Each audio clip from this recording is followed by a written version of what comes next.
Washington Carver, renowned Negro scientist. George Washington Carver was a plant doctor.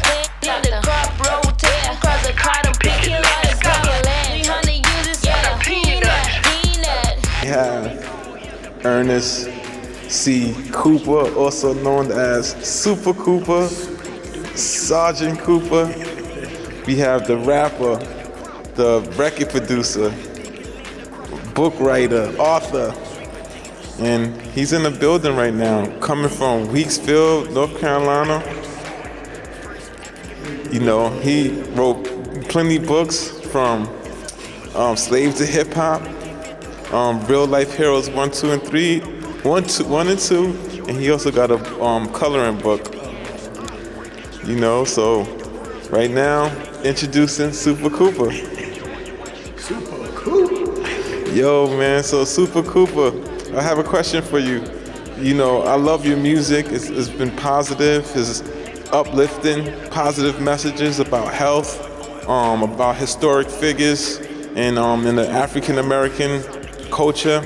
I wanted to say how you got started in music. Oh, you know something? I really got started by listening to Dr. Martin Luther King and Malcolm X speeches. And I had a historian by the name of Professor Kenneth Coleman. He really got me into writing about Black history and changing it over to song lyrics and putting my music behind it. Professor 88 Keys. That's when you was with the group, the Gladiators, with Demetrius. Right. Yes. Yeah, Demetrius and the Gladiators. Now, Demetrius and the Gladiators, explain to us how that got started, how you get to meet Demetrius. Oh, well, Demetrius was a singer. He used to sing with the chords back in the day, and so I ended up being introduced to him by Professor 88 Keys, and being that he had the experience of putting out professional music, recording and performance, that he got me into it, you know. Oh wow, that's what's up. So what made you choose, when you left Weeksville, North Carolina, how old was you? I was 15. 15.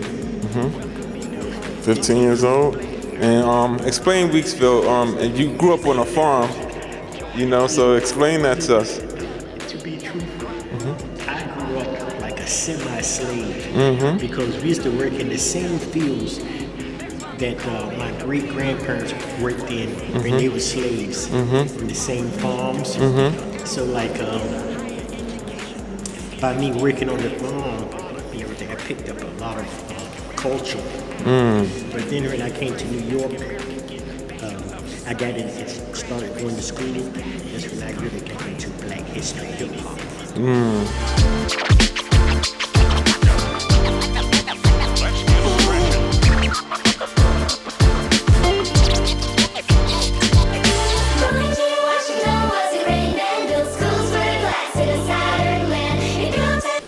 Basically, let's talk about the new songs you just produced. George Washington Carver. Yeah. And then you also did Booker T. Washington.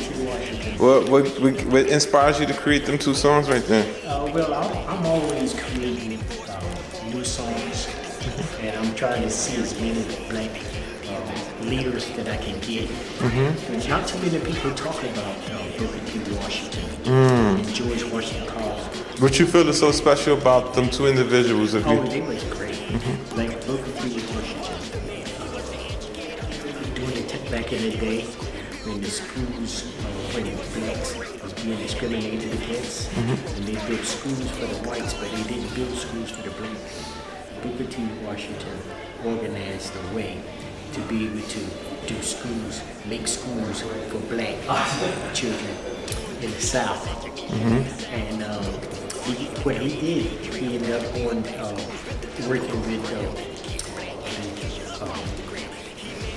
other people to be able to help them to figure out a way that the community will build the schools, like the churches and all in the community. And they ended up building 5,000 schools. 5,000 schools in the South. Wow, man, that's a lot. And this is Booker T. Washington? That's amazing.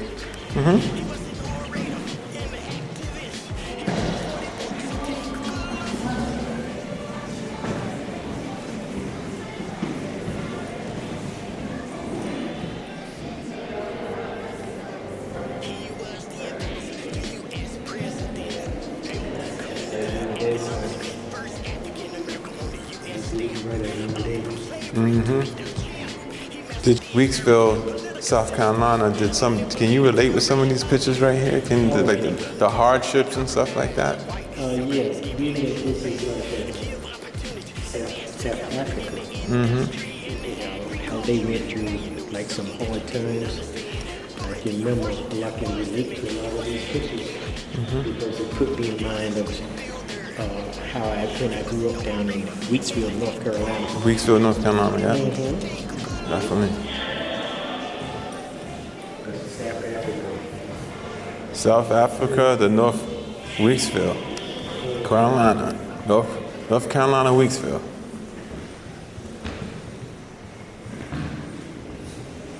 What school you attended to down there? What school you went to? Oh, I went to Pasquotank County Elementary School. Yeah. Pasquotank is an Indian word. That was like the original people who did was the Pasquotank Indians. Pasquotank Indians. Yeah. And then there was elementary school. Then I went to P.W. Moore. P.W. Moore? But I only went there for 1 year before I came to New York. When I came to New York, I went to Theodore Roosevelt High School. Oh yeah, right there across the street from Fordham. Yeah. Yeah, you said your father helped build the schools down there? My grandparents helped build the schools down there in our community. Yeah.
This is old buildings that they were just cut. They were just cut. Or maybe it was demolition. I remember these old windows though, these frames.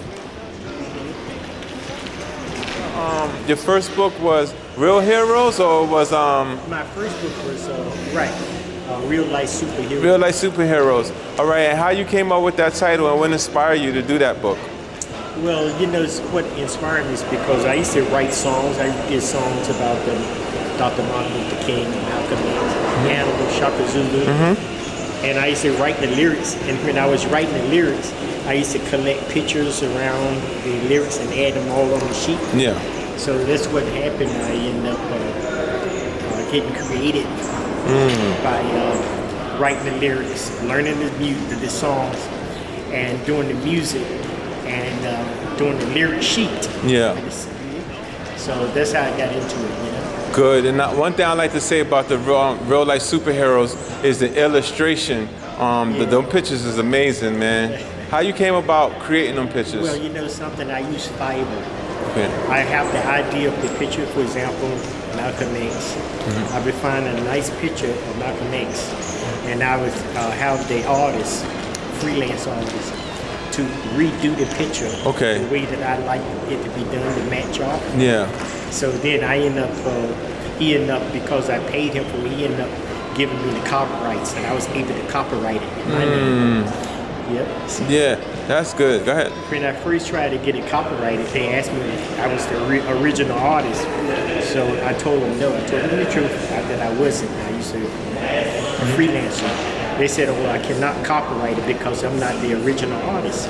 So this way I was able to communicate with him, and he was able to fill out the film to give me the rights for the copyright. So you own the rights of all the pictures that's in Real Life Superheroes? I own those pictures. Wow, and one thing I also seen that you put together was a coloring book. Those are the same pictures in the coloring book? Right.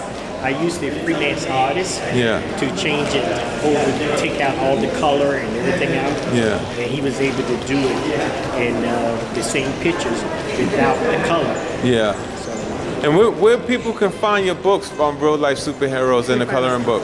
Amazon. Amazon? All right, so we could definitely, we are looking for them great books. It's Amazon. It's great children books. They're great historic books and good books to follow. So you have 1 and you have volume 2, correct? Right. Do you cover the same people or Different. okay? Altogether. Can you give us a few names that you cover? Okay, on the first book I have Dr. Martin Luther King, Malcolm X. Okay. And on the second book I have Mahatma Gandhi and Yeah. Shaka Zulu, Hannibal. Definitely. Yeah. If you want me to, I can show you the book. Yeah. Yeah. Definitely. Definitely. When you get a chance. We don't find it hard to make this request for less struggle, so do your best to include descendants economically, build up the wealth gap in the industry. Before the Civil War, African slaves were tortured and abused, violated to the graves. Plantation slaves were once most punished, slaved in the fields and they got no money. African American descendants of slaves. Come on now. Give the reparations to descendants of slaves. Still feel the pain.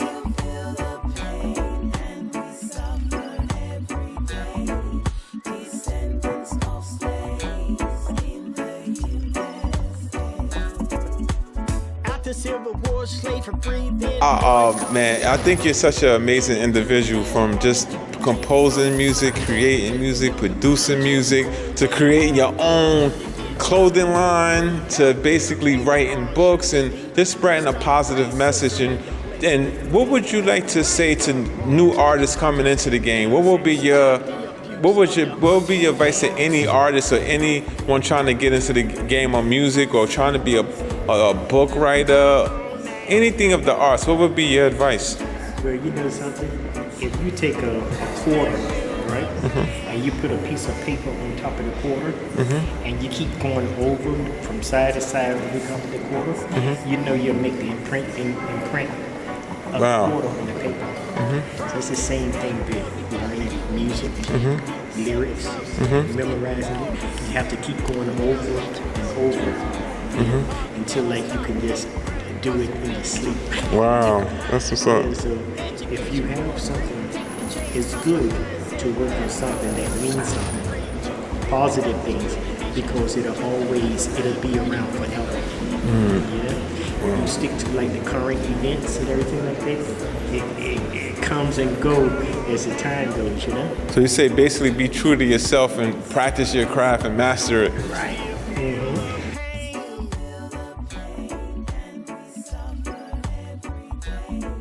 Descendants of slaves in the African American descendants of slaves. come on now. Give the reparations. Got one phone call to one historic person. One of your favorite historians. Who are you calling right now? Earl Sweden. Oh, Sweden? Earl Sweden. All right, Earl Sweden. Sweden. Yeah, and who's that? Oh, he was a historian. He specialized in Black history and dug deep into Black history in reference to like way before they say Columbus discovered America. Wow. That's the stuff, so make that phone call.